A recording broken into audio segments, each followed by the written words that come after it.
Sisi Waswahili wengine mahasidi. Kivipi? Yaani wewe una binti, una na mtoto wa kiume, sawa?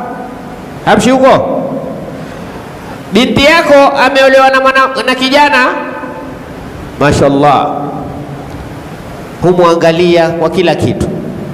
Wewe ukanena mashallah, mashallah, binti yangu amepata mume mcha Mungu, mume ampenda, mume kadhaa. Nini? Kumwangalia mwanao, si ndio? Alafu una mwanao wa kiume amekwenda kuoa binti ya mwingine, na ule mwanao humwangalia ule binti kweli kweli. Mwanangu amerogwa. Yaani mwanao wa kiume akimwangalia mtoto wa watu amerogwa, lakini mtoto wa watu akimwangalia mwanao ni mcha Mungu. Yako haya yako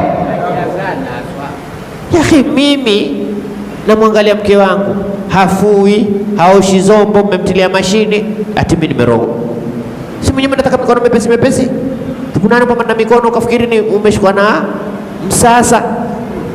Tembecho watu wa kwetu taka mkono ukikudara uchela.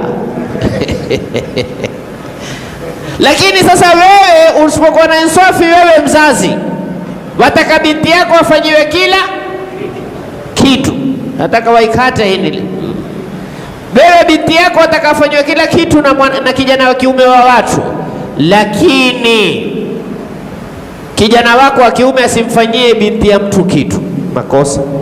Idilu huwa akrabu litaqwa. Bahati yake huyo apata mume kumwangalia, bahati yake huyo hakupata mume kumwangalia, bahati yake.